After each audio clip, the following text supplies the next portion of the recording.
اسرائیل میں ایک قوم تھا، ان میں بڑا اتفاق تھا، بہت اتفاق تھا، لیکن ہر غلط کام پہ اتفاق تھا۔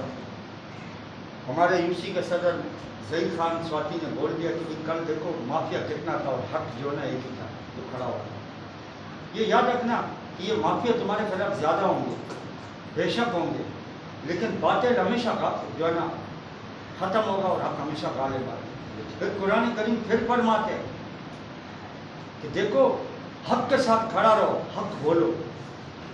یہ پابند کیا ہمیں اور آپ کو، اگر ہم قرآن کریم کو مانتے ہیں تہے دل سے۔ ہم نے لوٹ کے کہاں جانا ہے یہ ہر آدمی سوچے۔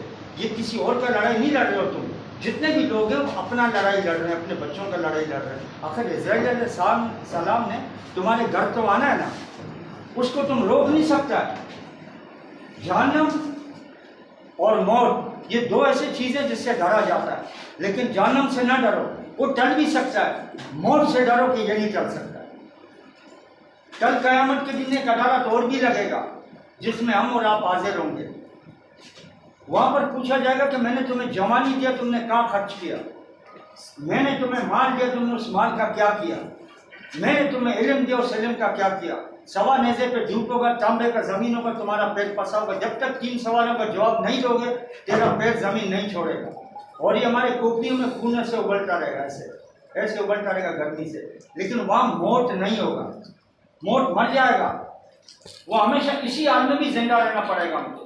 تو دیکھو بھائی یہ جنگ ہے، یہ جنگ ہم نے آپ کو پہلے بتایا کہ مافیا کٹھے ہوں گے، اتفاق ہوگا ان میں۔ اس لیے اتفاق ہوگا کہ ہم کو قرآن مجید نے بتا دیا کہ بنی اسرائیل میں بھی ایک قوم تھا، ایک قوم اور کا بھی اشارہ اس نے کیا کہ ایک بڑا ریش نمازی ہوگا، مصلی پہ بیٹھ کے نماز پڑھتا ہوگا، جن کو لوگوں کو بولے گا کہ یار یہ کام غلط ہے، یہ کام غلط ہے، نہ کرو۔ رات کو اس کے ساتھ بیٹھ کے جو نا چائے بھی پیتا ہوگا، کھانا بھی کھاتا ہوگا۔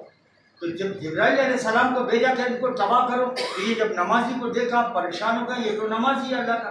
جا کے اللہ سے عرض کیا کہ یا اللہ یہ بولا سب سے پہلے اسی کے اوپر زمین کرو کہ جن کو تبلیغ کرتا ہے رات کو ان لوگوں کے ساتھ بیٹھتا ہے جیسے ہم لوگ اور آپ لوگوں کا حال ہے کہ کیا کرے یار، مجبور ہے، دوست ہے، باپ ہے، ملدار ہے، یا کیا کرے، رشتہ دار ہے، معافی ہے لیکن کیا کرے۔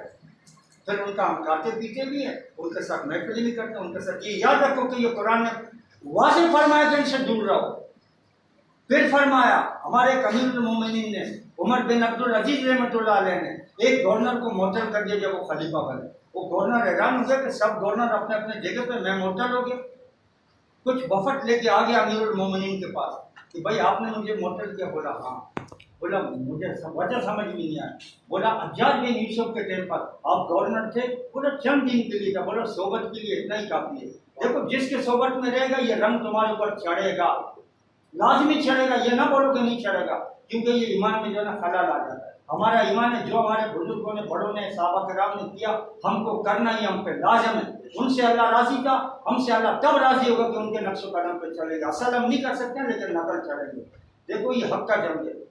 بات مجھ تک بھی پہنچا، قسم کھا کے کہتا ہوں کہ صبح 7:30 بجے بھی میرے پاس جو ہے نا بندہ آیا تھا، وہ 9 ساڑھے 9 بجے تک میرے لیے بیٹھا ہوا تھا کہ آپ اپنا ڈیمانڈ بتاؤ، شیخ صاحب سے ہمارا بات ہوا، آپ اپنا ڈیمانڈ بتاؤ، شیخ صاحب سے ہمارا بات ہوا۔ اللہ گواہ ہے، اس وقت بھی میں نے یہ بولا کہ یار یہ بلوچ ہے، اتنا نہیں کر سکتا۔ میں غریب آدمی ہوں، ایک وقت کا روٹی اللہ پاک دیتا ہے، شکر ادا کر، تو نہیں دیتا اللہ سے مانگ جاؤں۔ اب جب مجھے 80 لاکھ کا آفر ہو رہا ہے تو تم خود اندازہ لگا لو کہ میرا جو چیئرمین ہے ہم کو جو لیڈ کرے تو پھر اس کو کتنا آفر ہوگا، اس بات سے اندازہ لگا لو۔ مجھے اتنا ٹریٹ ہے، اس کو کتنا ٹریٹ ہوگا۔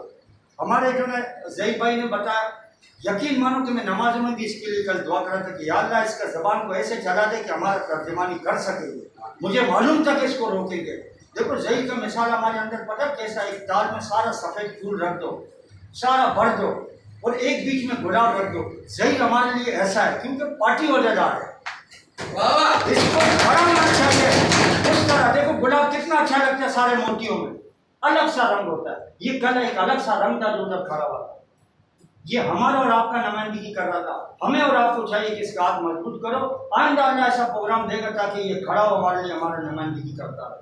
تو دیکھو میرا بھائی، اس میں جد و جہد میں بالکل ٹینشن نہیں لو، پریشان نہیں ہو، یہ ہمارا حق ہے، ہم کو ملے گا۔ جب حق غالب آئے گا اور باطل جو ہے مٹے گا تو گھبراتے کیوں؟ یہ ہمارا قرآن کہتا ہے، ہمارا اللہ کہتا ہے، ہمارا نبی کہتا ہے، اس سے نہیں پریشان ہو۔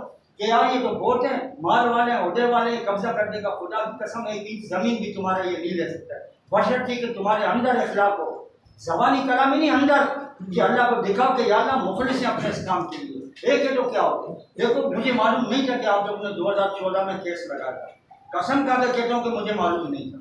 میں جب اپنے عیدگاہ میں اٹھا تو تنہا تھا، بالکل تنہا تھا، وہاں جو ہے 500-600 لوگوں کا جو ہے نمازی تھے، سب نے میرا مذاق اڑایا کہ یہ ایک آدمی یار یہ کیا کر لے گا اور یہ قبرستان کی بات کر رہا ہے۔ آج الحمدللہ میرے کتنے بازو بیٹے ہیں، کتنے بازو ہمارے بیٹے ہیں۔ حق ہمیشہ راستہ بنائے گا، یہ یاد رکھو۔ دیکھو ماچس کا تیل ہے نا، اس میں گف اندھیرا کر دو، ایک ماچس کا تیل کتنا چھوٹا ہوتا ہے، بہت اندھیروں کو ختم کر دیتا ہے، بہت سارا اندھیرا مل کر بھی ایک چھوٹا سا روشنی ختم نہیں کر سکتا۔ ہمارے لیے پارٹی کا جو نا یہ روشنی ہے، یہ روشنی ہے جو ہمارے ساتھ ہے، اس کو کوئی نہیں ختم کر سکتا جب تک یہ پاکستان پیپلز پارٹی میں۔ ان کو ہمارے ساتھ کھڑا ہونا چاہیے، ان کو ڈائریکشن دینا چاہیے کہ بھیا یہ کرنا ہے، ہم اس کے پیچھے ہیں، ہم سے نہ پوچھے، یہ ہمیں بتائے، کیونکہ جو پارٹی قبضہ کر رہا ہے اس پارٹی کے نمائندے ہمارے ساتھ بھی 2 ہیں، اصغر چاندی ہوئی ہمارے ساتھ 3 ہے۔ ان کو ڈائریکشن کھڑا ہو کے ڈائریکشن دو قوم کو کہ بھائی یہ کرو، انشاءاللہ تعالی میں پورا گارنٹی دیتا ہوں کہ 3 یوسیوں کا ذمہ داری میرا، میں گھر گھر جاؤں گا، ان کا پیٹ پکڑوں گا، ان کو نکالوں گا تمہارے لیے۔ قدم بڑھاؤ، ہم بالکل ہم سے ڈائریکشن نہیں لو، آپ ڈائریکشن دو کھڑا ہو کے قوم کو کہ بھائی اس قوم نے آپ پہ اعتماد کیا، یہ قوم آپ کے پیچھے چلنے والا قوم ہے، اس قوم کے لیے آپ کیا کر رہے ہیں؟ اس قوم کے پاس قبرستان نہیں ہے، اس قوم کے پاس کالج نہیں ہے، اس قوم کے پاس اسکول نہیں ہے، یہ قوم تمہارا رعایا ہے، تم ہمارا حاکم ہے، تم حاکم کیا اعلان کرتا ہے قوم کے لیے؟ ہم اپنا جان بھی دیں گے، تم سے نہیں ہٹیں گے، بالکل بھی نہیں ہٹیں گے۔ یہ بات آپ سب کو منظور ہے یا نہیں؟ بڑا کہے ہم اس کے پیچھے لگیں گے، یہ نہیں دیکھیں گے کہ سامنے کون کھڑا ہوا ہے، ہم یہ دیکھیں گے کہ سامنے ہمارا لیڈر ہے اور پیچھے ہم ہیں۔ منظور ہے؟